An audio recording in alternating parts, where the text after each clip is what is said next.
because I will give them 100% value. They will know that we've done everything in our power to maximise their result in the current time frame that they're in to move on with their situation.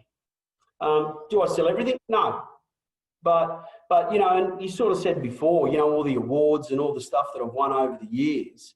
One that means the most to me is when clients still ring me up and say, hey, Pete, you sold the house. And yes, of course, I network with people and call people and all that. But when they ring me up and they remember that something I did in 2004 or, you know, or something, my first ever sale, you know, I still touch base with them. So that's where it's all at. But that's the best award. That's the best award for you. Where I've been across the board for 19 years at the top of my game is the most rewarding award. Because that's, you know, now COVID, Brisbane floods, global financial crisis.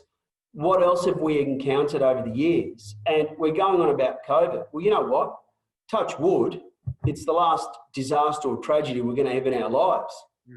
What's the next one? What's going to come in 2021, 22? We've just got to be resilient, adapt to change of what goes on in the moment, but don't forget about our future stuff either. Yeah. Now, I want to ask you, I've got some stats. I've been doing this with everybody on these calls. And it's more, I've found a bunch of stats relevant for industry. It's not whether they're right or wrong. They've come from credible sources and the likes. Some of these have come from industry, but also census. That's the ones I'm going to share. It's just more, some of them are quite interesting. It's just to get your perspective on them and more than anything. 50% of buyers these days finding their home on the internet. Now, what that in context, for some context, not through a direct market mailing, but actually through a site that's internet listed, I guess, to one word. 50% of buyers find their home on internet. To me, the reason that caught my eye is it sounded a little low. It caught my eye because I thought it would have been higher. But what's your thoughts on that one? Look, you always ask, I always ask every single client, where did you see the property from? You know, if they come to an open home or I show someone a home, where did you see the property? And they'll say, you know, one of the portals, domain, realestate.com, ljhooker.com, whatever it is. And I'll say, no, where did you first see the property? Because what we do is we see something, then we Google. Right. Then we saw it on the portal. So I always get deeper and say to people, so where did you first see the property advertised? The flip side of that is it's a hard one to judge because, you know, some people say, well, I don't get any inquiry off the paper, but do you advertise in the paper? Oh, no. Well, how are you going to get an inquiry? So if you only go on that one site or that portal, well, that's where it's going to come from. Got it. So that makes sense. That gives context. Is the print stuff and the campaigns you drive still drives that initial awareness, which sends people to the internet sometimes to find. That's right. That's right. Got it. Here's another one. There's a lot of claims. In fact, this is a dual sword one because it's going to come back again in a second. But there's a lot of claims in Australia of housing pricing unaffordability. But that said, it's estimated the proportion of homeowners their houses have remained relatively stable in proportionate value over a 50-year period. So when you look at it right now, but over a long period, like 50 years, the affordability they're saying has stayed somewhat the same. There's one stat I found that I'll come to in a moment that counters that. But what do you think of that? What's your take on current affordability and housing affordability in our country? Look, what they're saying is it's the best it's ever been. Right.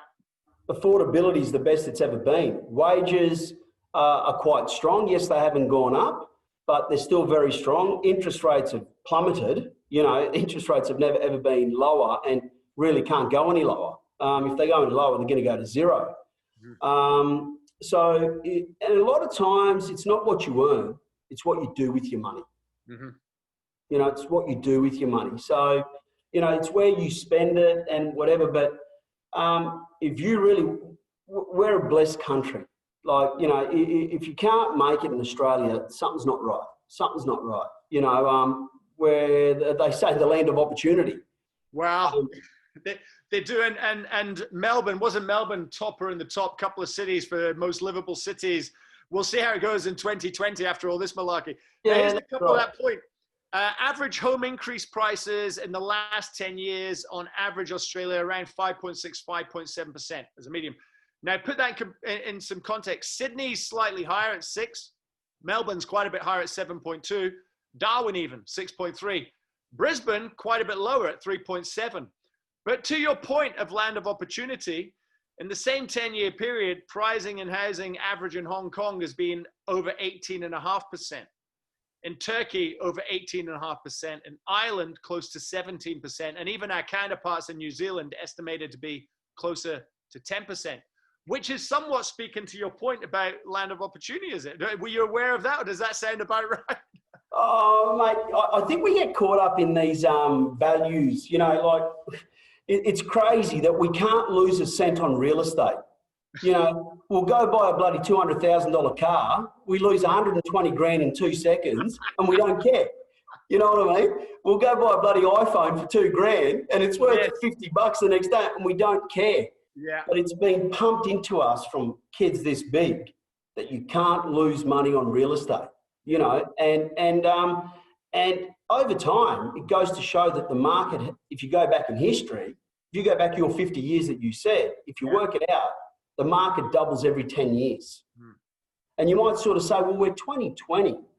And what cycle are we in? And the one you can always gauge from is always the late 80s, early 90s. Because we had that late 80s, early 90s sort of boom, which, by the way, I wasn't in real estate. I was only a kid back then. I'll just say that. Pre-fish and chip era. Mate, actually, you know what, I was working, but not in real estate.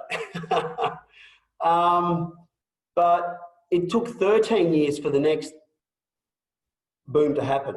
Yeah, it goes over a period of time. Well, this was another interesting one. Like this is to do with the affordability to some degree as well, though. In the early 80s, the median income for a household in Australia after tax was $15,000 a year, and the median home dwelling price at that time was 48K. So it was a ratio of 3 to 1, median income to. Now it's a ratio of 6 to 1. The median price is a 6 to 1 to salary. So in that regards, this is where I think the conversation about affordability is kicked in, is because those sort of ratios and averages, when you look at incomes versus what the price is, that's what's changed significantly. Very, very true, but we're also in a different world. Yeah. You know, like growing up, you know, you'd have the bloody box TV, and you'd have the box TV for 15 years. You know, and then, oh, geez, we're lucky now, we've got a control. You know, we've got to get the new TV after 15 years, it's got a remote control. In today's society, the way we're, I don't know, are we wired, Mark? I'm not sure, that we need the new every year. Yeah. So we need to go buy a new phone every year. So we're spending habits have changed. When we used to save more money and put more money towards our properties or to whatever. Yeah. But these days, we've got to, technology has forced us to buy the best of everything or the newest of everything on a regular basis. And the way things are marketed as well, to some degree. That's right. So it's a tough one to sort of answer, but we've got to adapt to the times of today and the change of how we're living to how we were 50 years ago.